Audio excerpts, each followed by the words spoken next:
Welcome to Deepika secret recipe. இன்னைக்கு நம்ம channel மூலமா என்ன பார்க்க போறோம்னா, ஒரு சூப்பரான ரெண்டு பொட்டேட்டோவை வச்சு ஈஸியான ஈவினிங் ஸ்நாக்ஸ் தான் பார்க்க போறோம். உங்க குழந்தைங்க கேட்குற நேரத்துக்கு சட்டுன்னு ஒரு சிம்பிளான ஸ்நாக்ஸ் செய்யணும்னா இதுதான். ஃபஸ்ட்டு நம்ம வீடியோக்குள்ளே போகிறதுக்கு முன்னாடி உங்கள் ஃப்ரெண்ட்ஸ் அண்ட் ஃபேமிலிக்கு ஷேர் பண்ணிக்கோங்க. நல்லா கிறிஸ்பியான உள்ள சாஃப்டான நல்ல மெதுவான உங்கள் குழந்தைங்களுக்கு பிடிக்கக்கூடிய ஒரு சூப்பரான ஸ்நாக்ஸாக இருக்கும். ட்ரை பண்ணி பார்த்துட்டு மறக்காமல் கமெண்ட் பாக்ஸில் கமெண்ட் பண்ணுங்கள். வாங்க நம்ம இப்போ வீட்டுக்குள்ளே போகலாம். இப்போ பாருங்கள், நான் 2 உருளைக்கிழங்கு நல்லா வேக வச்சு எடுத்து வச்சுருக்கேன். இதை நம்ம நல்லா மசிச்சு எடுத்துக்கலாம். நல்லா சப்பாத்தி மாவு பதத்துக்கு நம்ம நல்லா மசிச்சு எடுத்துக்கணும். அப்போ தான் நம்மளுக்கு நல்லா ஒரு சூப்பரான சாஃப்டான நம்மளுக்கு ஸ்நாக்ஸ் உள்ளார கிடைக்கும். இதோட நம்ம தேவையான அளவு உப்பு, 1/2 டீஸ்பூன் சீரகம், அது கூடவே நம்ம 1/4 டீஸ்பூன் மஞ்சள் தூள், தனியாத்தூள் நம்ம 1/2 டீஸ்பூன் அளவுக்கு சேர்த்துக்கலாம். இது கூட 1/2 டீஸ்பூன் அளவுக்கு நம்ம கார்ன்ஃப்ளவர் மாவு சேர்த்துக்கலாம். இதை இப்போ இது கூட நம்ம மல்லி இலை நம்ம சேர்த்துக்கலாம்.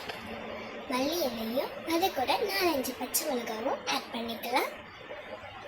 ஒரு பெரிய சைஸ் வெங்காயம் நான் நறுக்கி வச்சுருக்கேன், அதையும் ஆட் பண்ணியிருக்கேன். இதை நம்ம நல்லா சப்பாத்தி மாவு பதத்துக்கு நல்லா ஸ்மூத்தாக பிசைஞ்சு எடுத்துக்கணும்.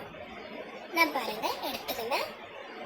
நான் சூடு இருக்கிறதுனால ஸ்பூன் வச்சு நான் இந்த மாதிரி பிசைஞ்சு எடுத்துக்கினேன். இப்போ நான் ஒரு ப்ரெட் எடுத்துருக்கேன். உங்ககிட்ட ப்ரெட் இல்லைன்னா பரவாயில்ல, நீங்கள் நார்மலாக கைகளால் உருட்டி நீங்கள் போட்டுக்கலாம். இப்போ நான் இந்த மாதிரி ஒரு சப்பாத்தி கட்டியால் நல்லா கொஞ்சம் திரட்டி அதில் சைடில் இருந்த மாதிரி டார்க் ஷீட்டை நம்ம இந்த மாதிரி கட் பண்ணி எடுத்துக்கலாம். அதை தூக்கி போட வேண்டாம், அதுதான் நம்மளுக்கு யூஸ் ஆகும். இப்போ இந்த மாதிரி இதை மட்டும் நல்லா தண்ணியில் ஒட்டு எடுத்து இந்த மாதிரி அதை தண்ணி இல்லாமல் நல்லா கைகளாலே பிழிஞ்சி நல்லா அதுக்குள்ளே நம்ம எடுத்து வச்சுருக்க ஸ்டஃபிங்கை சேர்த்து இந்த மாதிரி நல்லா மடித்து நம்ம ஒரு ஓவர் ஷேப்புக்கு இந்த அளவுக்கு கொண்டு வந்துடணும். பாருங்கள், மீதமுள்ள ப்ரெட்டை நல்லா நம்ம மிக்ஸி ஜாரில் இந்த மாதிரி ஒரு சாஃப்டான நல்லா ஒரு பதத்துக்கு நம்ம அரைச்சி எடுத்துகிட்டு வந்துடலாம். ஒரு 2 வாரம் விட்டு பண்ணாவே போதும். இதை நம்ம இது கூட நம்ம எடுத்து வச்சுருக்க அந்த ஓவர் ஷேப்பு அந்த மசாலா இதை நல்லா இதில் நல்லா பரட்டி எடுத்துக்கலாம். பரட்டி எடுத்து நம்ம அப்படியே எண்ணெயில் சேர்த்துக்கலாம். ஒரு சொட்டு கூட எண்ணெய் இழுக்காமல் ஒரு டேஸ்டியான ஒரு ஸ்நாக்ஸ் ரெசிபி ரெடி ஆகிடும். பாருங்கள், நல்லா எண்ணெயில் போட்டு சிம்மில் வச்சு நம்ம நல்லா வேக வச்சு இந்த மாதிரி சாஃப்டான கிறிஸ்பியான நம்மளுக்கு ஒரு ஸ்நாக்ஸ் ரெடி ஆகிடுச்சு.